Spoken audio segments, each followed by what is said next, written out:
atas badan saya. Saya tidur di atas badan saya.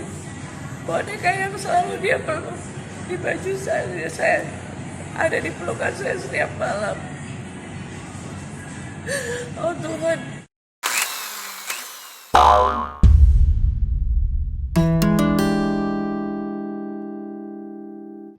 Ya oke, Karen, bagaimana nih? Sampai detik ini apa sih yang masih ngeganjal gitu di kamu? Masih banyak yang ngeganjal. Hmm. Hampir semuanya ngeganjal buat gua sekarang. Karena udah 6 bulan kasus Zefania. Sampai hari ini saya masih belum dapat titik terang. Belum ada ditunjukkan kepada saya kayak apa sebenarnya sih yang terjadi gitu. Terus berita baiknya kasus KDRT ya Bu ya di Bandung sudah P21 sudah dilimpahkan ke kejaksaan, berarti kan prosesnya tinggal kita tunggu sidang. Nanti Bu Ellen yang menjelaskan tentang masalah hukumnya lebih lanjut lagi. Tapi ya saya merasa sangat saya belum ikhlas sama sekali karena sampai hari ini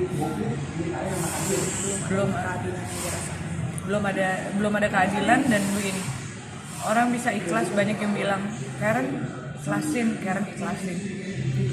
Sekarang saya tanya balik, apakah Anda pernah kehilangan anak satu-satunya dengan cara yang begitu tragis dan sampai 6 bulan tidak tahu sebenar-benarnya apa yang terjadi? Pertanyaan saya semakin banyak dan otak saya semakin liar karena kita berasumsi kan jadinya. Kita berasumsi apakah Zefania itu benar-benar jatuh? Apakah kalau jatuh ada orang lainkah di sana selain dia dan ayahnya? Dan dari mana Arya tahu kalau anak itu di balkon main hujan sedangkan dia bilang dia sedang bekerja memakai earphone. Dari mana dia tahu? Itu kan asumsi dia berarti. Oke, Bu, secara hukum Karen punya hak nggak sih untuk mengetahui secara sepenuhnya walaupun si pihak pelapor itu dari pihak kepolisian? Prosedurnya seperti apa itu? Ya, karena memang balik lagi ya, ini kan memang kematian. Kasus ini kan sudah ada nyawa yang menjadi korban. Artinya memang sebenarnya kita harusnya mengetahui segala sesuatu dari mulai dari TKP, terus mulai bagaimana Hasil otopsi, olah TKP, ya, hasil otopsi seperti apa. Cuman sampai sekarang kan memang kita sedang menunggu. Tapi memang ini prosesnya sudah naik menjadi sidik gitu kan. Jadi memang yang menjadi pertanyaan klien kami adalah kejanggalan ini dari mulai dia jatuh itu sampai proses dia berada di Mayapada itu seperti apa, itu kan memang kita harus berhak tahu gitu loh, apa sih sebenarnya yang terjadi. Nah memang sekarang klien kami pun memang mengharapkan tadi juga sudah berkoordinasi dengan banyak instansi terkait, artinya salah satunya Komnas Perlindungan Anak yang memang dari awal saat Zefania masih hidup, anak beliau memang terus dikawal gitu, karena memang kan ini ibu dipisahkan oleh anaknya. Ini kan memang dari mulai kasus perceraian sampai akhirnya mereka jadi perebutan anak segala macam, sampai ibunya tidak dipisahkan oleh anaknya, tidak boleh bertemu dan lain-lain, ditutup komunikasi.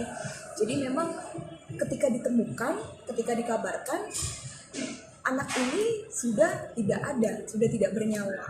Nah, ibu mana yang rela dan ibu mana yang ikhlas? Nah, ini kan kita yang akan menjaga daripada hak hukum daripada klien kami gitu. Berhak saja, wajar saja seorang ibu ingin mengetahui, dan semua ini akan publik berhak untuk mengetahui apa sih yang terjadi sebenarnya. Orang hukum itu kejanggalannya dari sisi mana nih, Mbak? Loh, dari mulai dia terjatuh sampai ada space waktu yang diberikan itu dari mulai katakanlah jam 10 malam itu dia terjatuh, lalu ibu kandungnya baru dikabarin itu besoknya, which is itu ada selisih waktu hampir 11 jam ya, itu tidak diberitahu. Lalu bagaimana cara dia ketika anak jatuh dan itu posisi malam dan hujan, orang tua ini kemana? Yang memang ayah dari almarhum ini sangat-sangat menginginkan menjaga anak itu. Lalu saat dia diberikan kewenangan untuk mengurus dan mengasuh, Memaksa untuk ya memaksa untuk dia akhirnya dia yang mengurus, lalu ini yang terjadi. Nah, proses apa sih langkah pertama yang dilakukan saat anak ini terjatuh? Apakah sudah langsung meninggal di tempat kah, atau sempat ada pertolongan pertama kah? Nah, ini kan yang memang harus kita benar-benar sama-sama mengawal dan secara tidak kronologi. dan tidak ada yang tahu, sampai para security saja tahu dari pihak kepolisian jam 5 pagi baru tahu Bahwa kalau ada terjadi anak ada jatuh. Tapi tidak ada yang melihat anak itu jatuh. Dan kalau saya sebagai manusia yang normal, sebagai manusia yang manusia,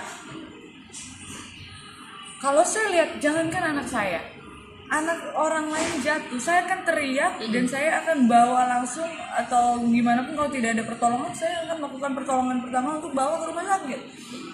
Ini yang ada CCTV, bukan membawa anak dari bawah ke atas, tapi dari atas ke bawah.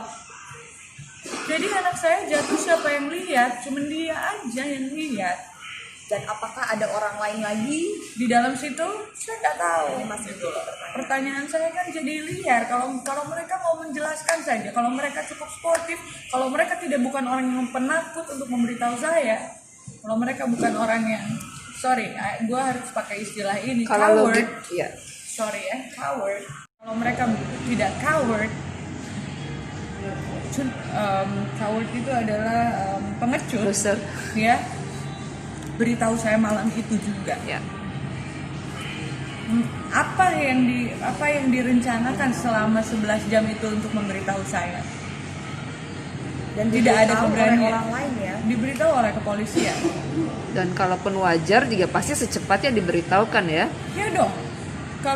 Kalau meninggal memang benar-benar jatuh, Karen, ada kecelakaan, Zevi begini, kita bawa ke Mayapada. Gini, dan harusnya kalau saya itu, apalagi itu anak saya akan teriak sejadi-jadinya, saya akan gendong anak saya akan bawa, mau pakai sendal nggak pakai sendal, saya akan ke taksi atau apapun yang ada di situ, boro-boro mikirin mobil. Saya akan bawa ke taksi, bawa ke rumah sakit terdekat. Mau bodoh, Pertolongan pertama dulu deh, gitu loh. Dan ini saya harap juga CCTV juga dari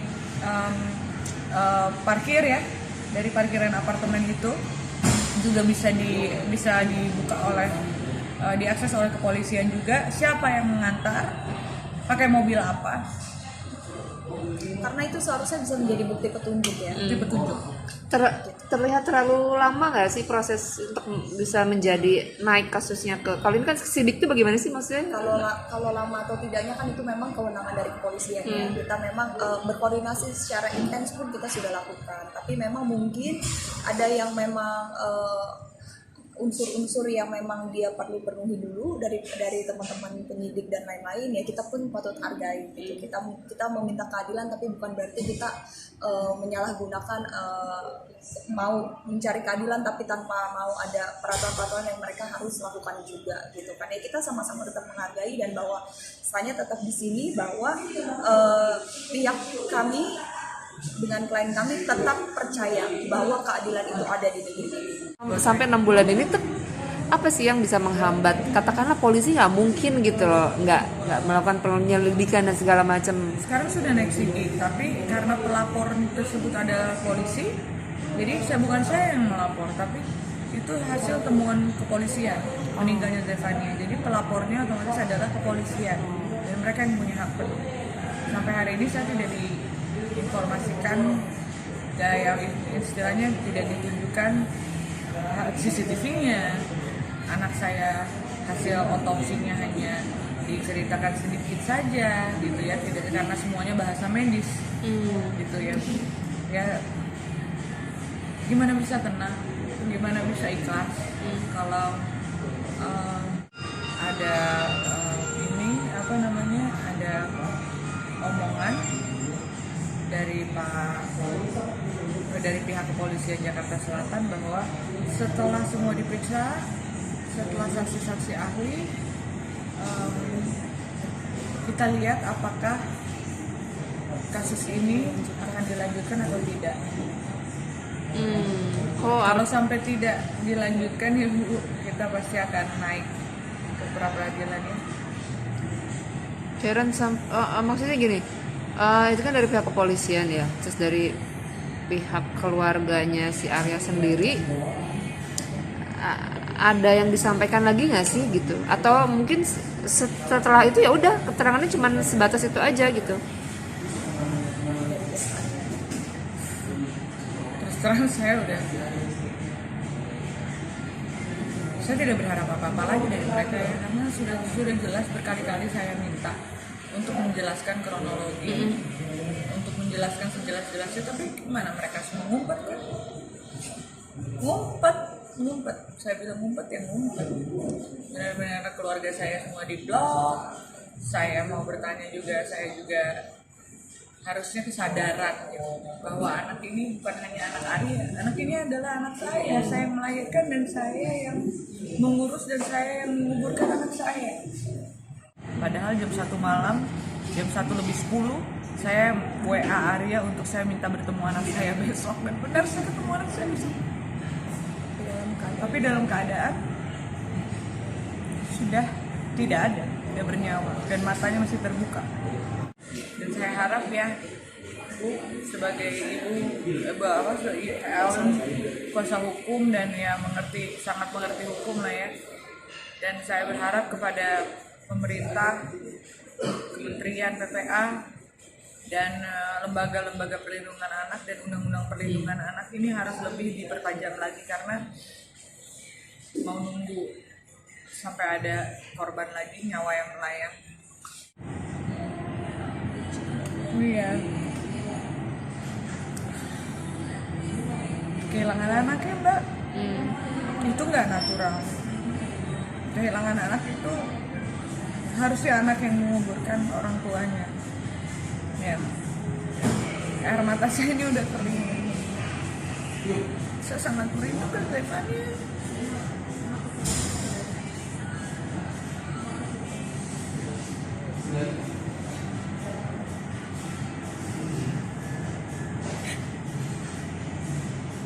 Akan ada rencana ziarah?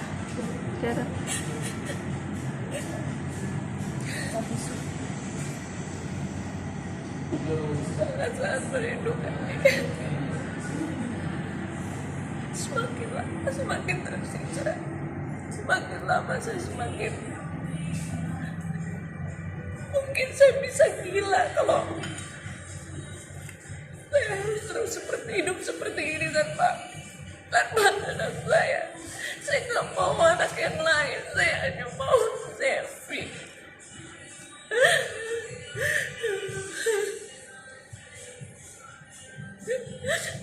Dia anak yang manis, anak yang baik, gak pernah nyusahin saya sama sekali dari kecil.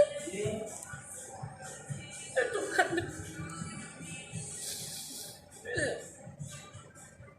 saya cuma punya hati yang hancur aja sekarang Pak. Saya cuma punya hati yang hancur. Dia punya saya, dia milik saya satu-satunya.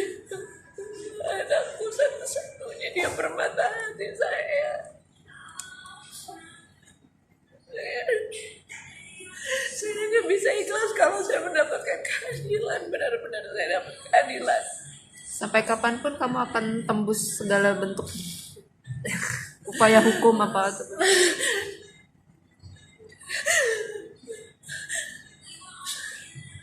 Apapun akan saya jalani, nyawa saya pun akan menjadi taruhannya untuk keadilan ini. Bagaimana perasaannya seorang ibu melihat anaknya sudah terbalik kaku dengan mata yang masih terbuka, ditinggalkan begitu saja, dingin.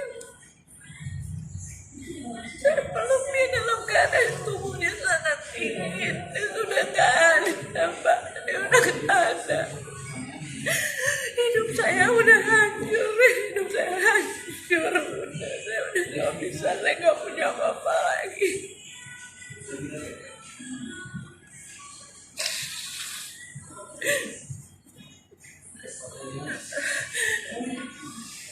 Apa kebiasaan yang sekarang Mbak Karen lakukan untuk ngobatin rasa rindu? lihat video-videonya dia. Kemarin saya sempat susun boneka-bonekanya dia. Saya masih tidur sama bajunya di atas badan saya. Baju tidurnya di atas badan saya. Boneka yang selalu dia peluk di baju saya ada di pelukan saya setiap malam. Oh Tuhan, tidak ada yang akan bisa membayangkan bagaimana rasanya kehilangan seorang anak ya.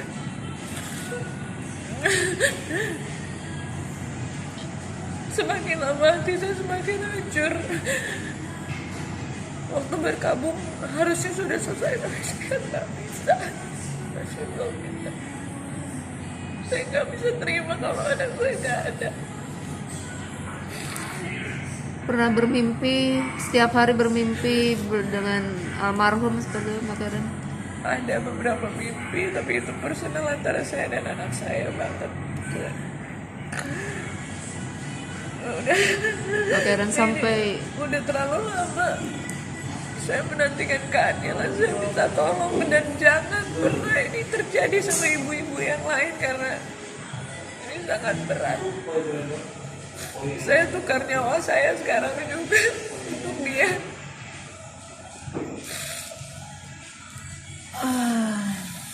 dan itu bisa dibayangkan jika masalah ini dibiarkan begitu saja akan banyak korban, bukan saja anak tapi ibu juga ya. Ya betul.